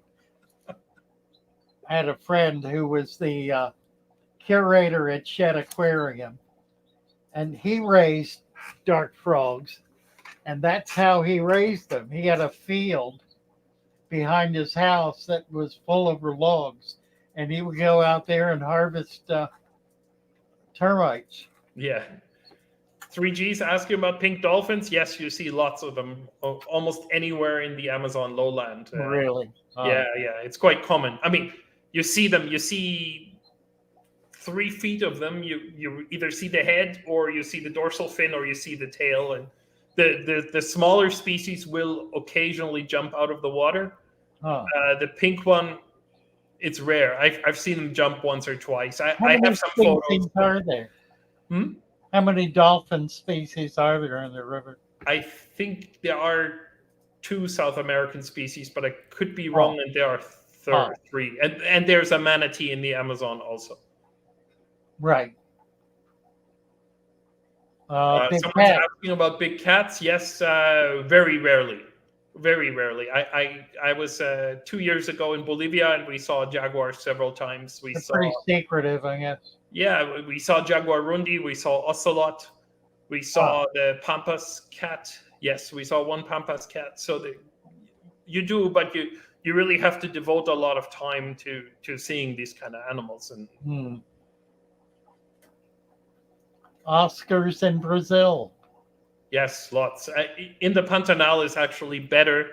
In the Pantanal is the best place to see Oscars, because they are mostly a clear water fish there, whereas in the Amazon, I have seen them only in floodplain lakes where you cannot really see very far in the water. Is there much color variation in the wild with Oscars? Yes. There's huge differences. So we now have 3 species of Oscars at the moment. Oh, but really? even within the Astronotus ocellatus, the Amazon Oscar, the one that most of us know, goes from being mostly brown to half of it being red, depending on the location and the habitat. Well, they've got quite a palate. It's amazing what the breeders have been able to do. Here's a good question. What fish have you seen, Mike, that make you wonder why they aren't more popular in the hobby? Yeah, that is a good question. I think that the problem is a lot of the stuff that we don't have a lot of people keeping in the hobby, like gobies, for example, aren't the easiest. I mean, Southeast Asia has 150 goby species. I should say Southeast Asia and Micronesia has 150 goby species that would make awesome aquarium fish. But, there's the feeding issue, and there is, in some cases, you maybe don't want to catch thousands of these from the wild because they're only in one little stream in Tahiti or something. Right. And the other thing is, I think a lot of the gobies will have fry that are pelagic that need to go out to the ocean or at least go out to the mangrove and come back. So it's not like we are going to breed these things in nature, in the aquarium. Invasive species issues in the Amazon, yes, lots of them. Peacock bass being transferred by sports fishermen, that's a really big problem. For example, in the Pantanal, because the Pantanal naturally does not have any peacock bass, and Brazilian sports fishermen have released them there. Tilapia is a huge problem, of course. That's an African fish. Yeah, and tilapia are a problem everywhere. I mean, they're part of the extinction in Madagascar is due to tilapias and Oreochromis, but in the Amazon too. I mean, we were in a national park in the Upper Araguaia that is got only endemic fish, and suddenly a group of Oreochromis is swimming past you. So, well, yeah, well, I saw a lot of it. I was in Florida for about 30 years, and I saw just everything. It was just amazing what's living and thriving. Yes, unfortunately. Yeah. And I mean, a lot of that is sports fishing and aquaculture, not the aquarium industry. That's absolutely right. And a lot of it is, in fact, government releasing species to do various kinds of control. Yeah. I mean, especially like in Mexico, for example, the Oreochromis that are released by the Mexican government because they think it's a good protein source for poor people, which prefer to eat native cichlids. But I know.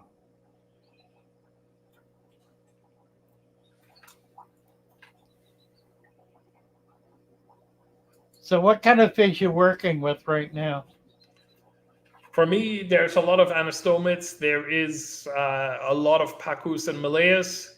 I like pike cichlids because I do too. I find that's the most challenging fish to keep and breed. Yeah, I do. It doesn't really matter what species, but especially the big ones are really tricky. So I have Crinicycla macrophthalma, which is the one with the huge eyes. And at the moment, the only Crinicycla remaining because they renamed them all except for that one. That's funny. Yeah, I mean, it's the first one that described. So by precedent, that's exactly. And all the other ones were removed, right? I've been getting back into Tanganyikan fish after 25 years or so of not eating Tanganyikan fish. All the difficult stuff. So Gnathochromis, Benthochromis, Haplotaxis. You ever done anything with the Julies? Julidochromis? Yeah. Yeah, it was one of my first. I think my first cichlid was. They've been around a long time. Julidochromis dickfeldi, yes. Yeah. Yeah, I like, when I was still living in Germany, I saw a big pair of Lepidolamprologus prochilus, the really big, Profundicola, sorry, the really big one. Yeah. Maybe 40 centimeters or so, and I think that would be a nice challenge. Right. Mike got another good question talking about symbiotic relationships among fish. Yeah, I think there's a lot of that going on. I mean, what you commonly see is, let's say, a large Leporhinus or even a crab, a freshwater crab, digging in the substrate for food, and Crinicycla or even 200 Serpae tetras following them and trying to get small particles. The craziest one to me is there's a relationship between Dicrossus filamentosus, the checkerboard cichlid, and the small dwarf Crinicycla species in the Orinoco. Oh, really? And it's one of my favorite fish. Yeah, I mean, it's just crazy to see. I think a little bit of video of it on YouTube. Well, the checkerboard cichlid will turn over a leaf to look for small crustaceans to eat, or maybe some very, very small stuff. And a tiny little pike cichlid will be following it, and he won't turn the leaf by himself, but he's waiting for the Dicrossus to flip the leaf. Honestly. And maybe a small catfish or something tries to swim out, and then they grab them. Wow. And I mean, they have that same relationship with humans. If you're in the Shingu and you turn over a rock, the first fish that appear there are the Cranicycla, because they're like, Is that well, right? Yeah, maybe a small gold nugget pleco will swim out and they'll just swallow it, you're right. Do you do anything with the Neocaridina davidi? No, I'm not a shrimp guy. I've Okay. kept them, but the shrimp I like are the ones from the Matano lakes, and I think that's really, really difficult to keep also. This is an interesting question, and it's one that's fraught with a lot of. Let me not editorialize. Psychoplant lady wants to know what's the rarest fish you've seen. Deal with that. Yeah, that's a good question. I think there are different levels of rare. Yeah, exactly. Right.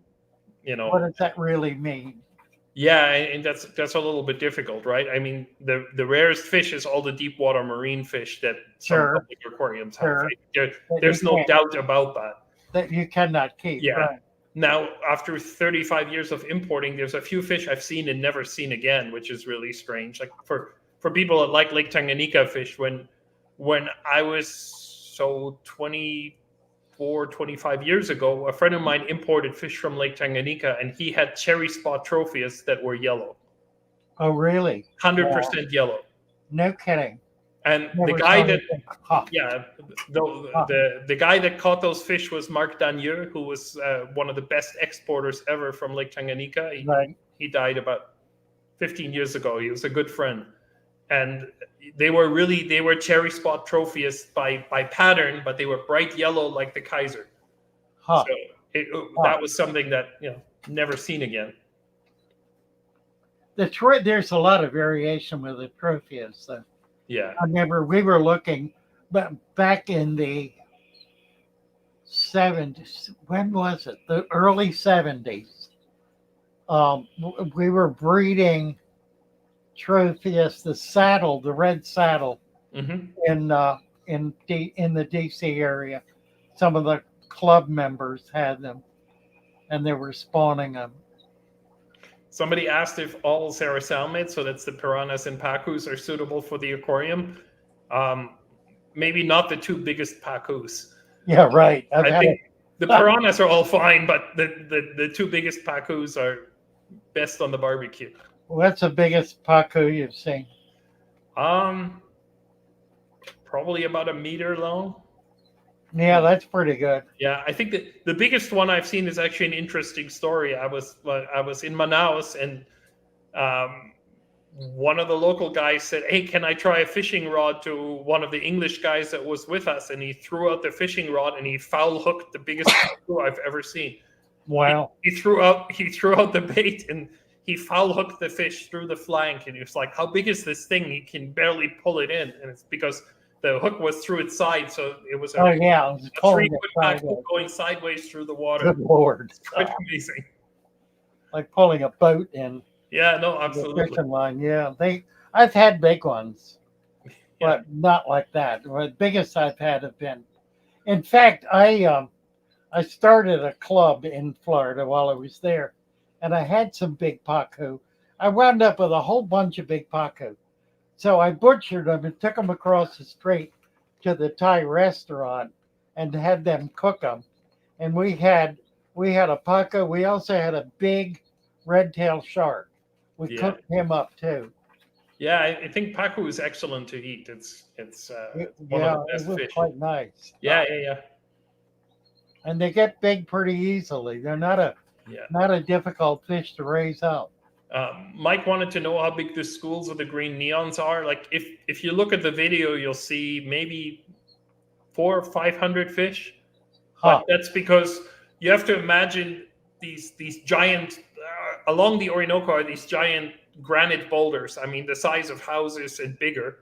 Wow! And the water sort of trickles down in channels between them, and every once in a while you get a basin, and that basin can be 4, 5, 6 feet wide, 3 feet deep. And then at the end of the basin, it becomes very shallow and it'll trickle down in another tiny little waterfall into the next basin like that. So, the school would be much bigger, but the habitats are really, really small. Okay. So it's sort of, like a water feature gently flowing into So they're one kind of another. jammed in. That's interesting. Yeah, and if those pools, there's always a lot of pyrrolina, copaina, like the splashing tetras. Yeah. Some undescribed or indescript gray tetras, and then quite often a lot of the green neons. So the school is kind of governed by how many can fit in that little pool. Huh. Huh. And there's pretty good water flow, so it would be Yeah. a higher number. Yeah, I think so. Of course, if you have higher water flow, it'll sustain a larger population. Mike wanted to know about Xingu sponges. Tons under every rock. That is true for any freshwater habitat. I think in Tennessee or Alabama, if you lift a rock in a freshwater habitat, there'll be sponges growing all along. So as long as you have a habitat that has fast flowing water that will bring nutrients, but Right. very little silt that could clog the sponge, then you will get sponges. But if you lift a rock in the Shingu, there are white, orange sponges, and there's one crazy sponge that is circular. It's about that big. It's pitch black, and it has spikes that are so sharp you can't break them off with a rock. Oh my word! Wow. Yeah. We have pictures of it in the book. It's the craziest looking thing, and it's growing on many, many rocks. Huh. It's in the same kind of. It doesn't grow under the rocks. It grows on top of the large boulders. And for example, in the places where the zebra pleco lives, that's the common sponge there. And it's just a crazy looking thing. Huh.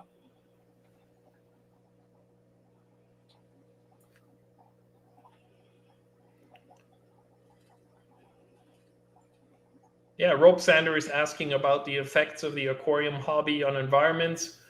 That has been studied. Leandro, myself, and some others actually put out a paper on the zebra pleco. It's one of the few freshwater fish that is affected by smuggling and by people catching it. But I think we have to look more at, most of the fish that are threatened because of habitat destruction. So, right. So it would be the opposite effect if the habitat. If people are dependent on the health of the habitat, in order to be able to harvest, there is a plus and a minus, right? You also have to say that if we cannot get people out of the fish habitats, so it's probably best to empower them to see the fish as a resource and allow them to make some money with it. Right. To give an example, for example, in let's use a really common example, and that would be Lake Malawi. So there are NGOs working in Malawi telling people, look, you can use a mosquito net and catch the tiny cichlids and eat them, and it'll give you food for a day. Or you can protect the juvenile fish so that you have more adults and sell a couple of hundred a year at a much higher price, and that'll make you more money, with which you can then, do stuff. So, the current thinking for most people that have studied this problem have said that if you can develop nature as a sustainable resource for people and have them have an interest in protecting it, that will greater benefit nature than completely forbidding people to touch it.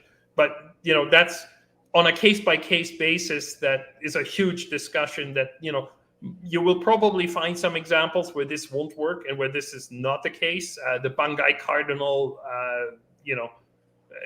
in marine fish, it's maybe a little bit more common. And we can find some freshwater examples too. But overall, I think we have to say that, short of kicking people out of habitats, it's better to have them benefit from it. Right.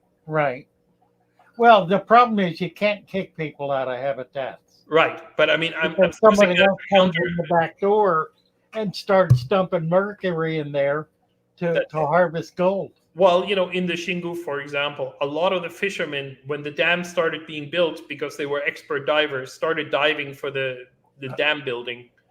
We couldn't find somebody to cook for us on the expedition because everybody that can cook in the field was working for the dam builders. Right. There's This is a really, really difficult question. Right. Somebody's asking about the zebra pleco color pattern. You have to imagine that the zebra pleco lives only in horizontal crevices. So you have a boulder that is the size of a Volkswagen Beetle. You're going to crack that down the middle, and you end up with a crack that gets more and more and more narrow. And at the very end, where the two plates of the cracked boulder are touching, sponge is growing. That sponge is fluorescent white. Huh. I mean, if you're photographing it with a flash, you just get white out.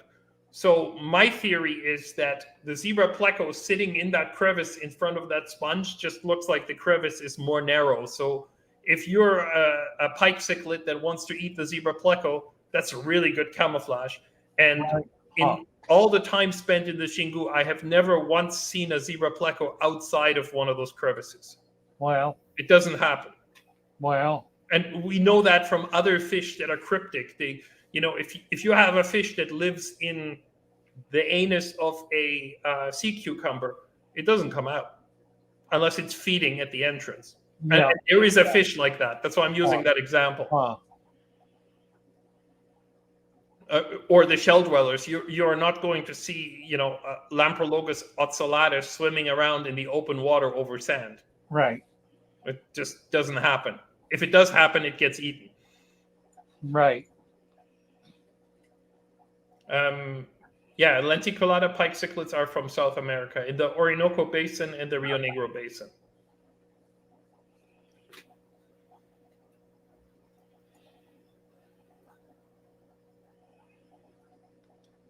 For jewelry, yeah, I have a list of fish I'd like to find. It's an ever-evolving list. Every time I check one off, I put a new one on it. So. Right. When are you going back? I think in May. For how long? I think right now it's 2 weeks to the headwaters of the Pantanal. That's the okay. Right. Current, the current planning, and then I think Costa Rica also this summer. But that's really? Yeah. Not related to fish. No, okay, right. I was wondering. My daughter lived in Costa Rica for a little while. She didn't like it. No? She had a hard time with it.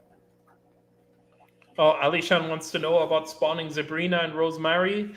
I don't think so, not in captivity. I would guess that you know, a lot of these large pike cichlids aren't all that easy to breed. Not all that easy to keep. Yeah. And zebrina is maybe the easiest of the big ones because it's the least aggressive of the large. Right, for a fish that gets, you know, 18 inches, it's quite friendly.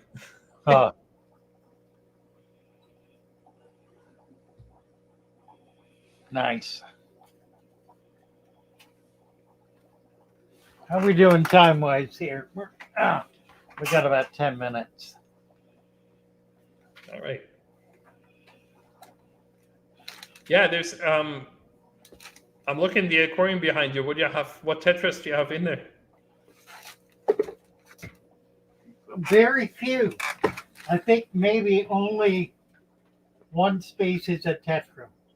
Do you find that in a heavily planted aquarium like that, if the fish start to breed too much, you start having problems? Or yeah, well, I have Goodii in here, and they pretty well control everything.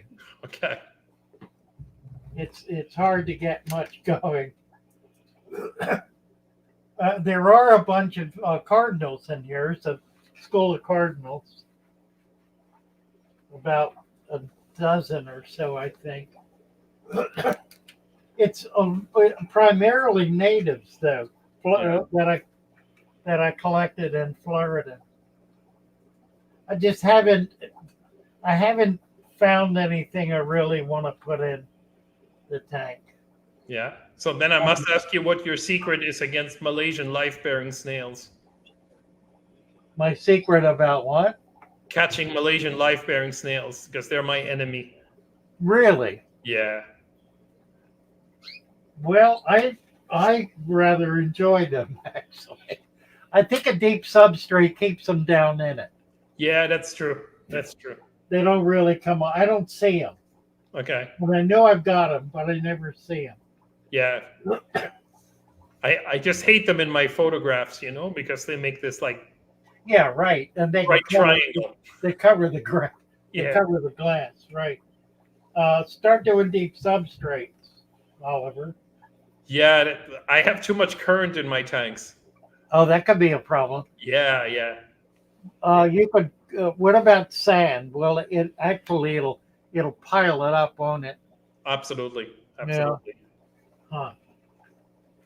Yeah, I Alishan, I do ship books to the US, but at the moment we're shipping a lot less fish because the US is quite restrictive. So people need to have a US Fish and Wildlife license, and not a lot of people do. We do ship to Juan Mac, was on the talk earlier. We do sometimes ship fish to him. He's in California. Huh. So he's going to get fish next month, I think. What other locations are on your bucket list to visit? Yeah, that's a good question. I need to get that on here. New Guinea, I think. I haven't been. I would like to see where the Bosmani rainbow fishes from in nature. That's a place that's not so difficult to visit, but I haven't been and I would like to. The other thing would probably be northern Vietnam and Laos, because I haven't been there. That goes right back to these weird paradise fish that we are hopefully going to bring in, because they are just... So Laos, Cambodia, Burma. Yeah, absolutely. It's just because I saw these paradise fish and I'm like, wow, why don't I know about this? And why are there all these new names that are incredibly complicated? So yeah, I think that would be the place. Yeah, there's a couple of others. There's a couple in South America still, and that's gonna happen. That's a little easier. Do you find the stability in South America to be increasing or decreasing? I would guess in Venezuela it's decreasing. Everywhere Right. else it's increasing. So Colombia has become a very safe country to visit. Ecuador, I guess, is not so safe at the moment. That they are having issues. Of course, Venezuela has become quite dangerous, unfortunately. Right. It's one of my favorite places, and it's not so good at the moment. But I think overall, yeah, it's people are not the problem, because where we go, the people are not. Bad things happens in big cities, but it's right. No different anywhere else. So I went to Iquitos and further up onto the Amazon, and my feelings were respect the natives. It's their property, it's their fish. Don't disturb things. Respect them, and they will respect you. Yeah, I think the people are rarely the problem in most places. Right. Mike's asking about silver tip tetras, Hasemania nana. I have seen them. Yes, it's habitat like you would expect, about as wide as a road, relatively fast flowing, with a lot of marginal plants. And in South America, you get these weird grasses that are round. I think the scientific name would be Isoetes, and they are growing along the margins, and the silver tips are in between those round grasses, so it's quite common there.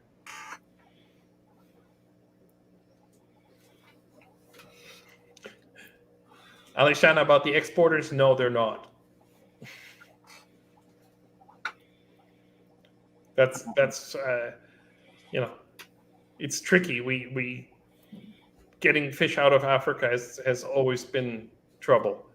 It's always been very difficult, but that's also in part the logistics are very complicated. Are you familiar with Toyin? He's in Texas. Rehoboth Aquatics. Yeah, I know him. Yeah, I don't know him personally, but I know he is. Yes. Yeah, he's been bringing stuff out of the Ivory Coast for probably 40 years. 30 yeah, years. I mean, I get fish from about 6 different countries. It's just, to be honest with you, there's really not a lot new either at the moment. Right. Right. We haven't. West Africa, let's say between Senegal and the border of Cameroon, we haven't really had any new fish. I mean, we have had cryptic diversity, like with Achilles. we now have 3 electric eel species, and the mainstream media made a big deal that 2 new electric eels were discovered. Technically, no. Mark Sabet finally looked at the details of the electric eel and realized that there are 3 species, not 1. So, is that 2 new species discovered? Well, yes and no. So we are finding new fish in West Africa, but that's because people are looking at existing species and realizing that there is some cryptic diversity, right? So, they're just. I think we are quickly reaching the point worldwide where we have found most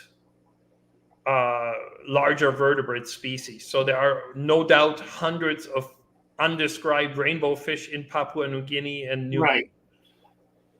But I don't think we are going to find another 30 Central American cichlids. We have now 72 Central American cichlids, with most of those discovered either 200 years ago, and then a lot of them being discovered in the 90s. But I don't think that number is going to change significantly. And if it does change, it's because somebody realizes that, in the population of convict cichlids, there are 2 separate species separated by 2 river systems. I think we are really reaching the point where, the diversity of freshwater fish, at least of the larger ones, is pretty well known. I mean, we'll get new epistogrammas, we'll get new corridoras, and so on. Right. We won't get, like the Shingu is like, well, here's a clear water river nobody's been to, and here are 40 new colorful pleco species. I don't see that happening anymore. And I'm saying that, I hope I'm wrong, but right. If you look at Lake Tanganyika, when is the last time somebody described a Lake Tanganyikan fish, Right. Well, there are not many undiscovered environments. Right. Someone asked about Corridorus hastatus. That's because there are no exporters in Bolivia, and the guy that is catching fish in the Brazilian Pantanal doesn't want to deal with cheap small fish. And I had some Corridorus hastatus here last month, but they're quite expensive. And when people want small Corridorus, and Pygmaeus is a $1 fish, and hastatus is a $5 fish, it becomes a little difficult to sell it. So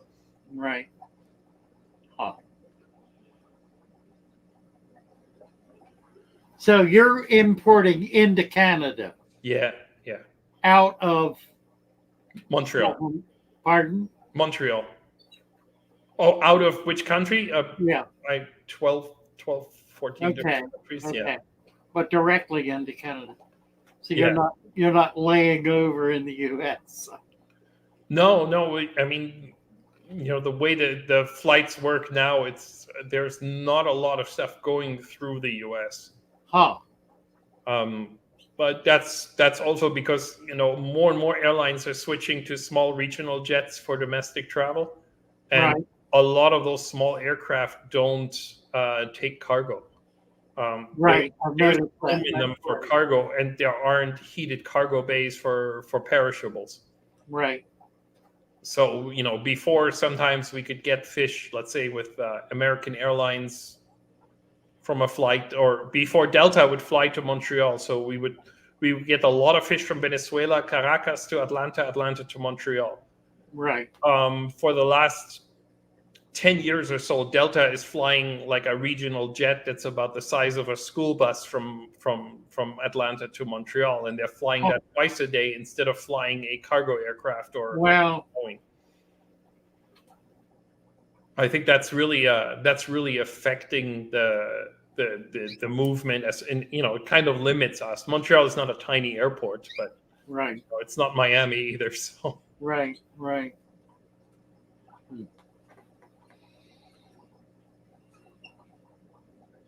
Well, I think we're at 2 hours. Yeah, that sounds about right. About 2 hours. That's great. Oliver, I so enjoy. Thank you. I Anytime. thoroughly enjoyed You've been having an you. amazing guest. Yeah, it's been wonderful. Yeah, thanks for having me. Well, you bet. And if people want to see some of the fish in the natural habitat, my YouTube channel is all that pretty much. Yeah, we need to post it. What is it again? Your YouTube channel? It's YouTube / Amazon BelowWater. Amazon BelowWater. Wonderful. Yeah. Two Okay. W's. Well, again, thank you so much. It's Thank been you. Thanks for having me. delightful having We you. look forward to seeing you again. All right. Thanks. Anytime, huh? Let me get there. I sneak over here. Uh-oh. I think we may have just unplugged everything. No, we unplugged one of them. We did. He's gone. All right. Thank you all. Bless you all. Bye for now.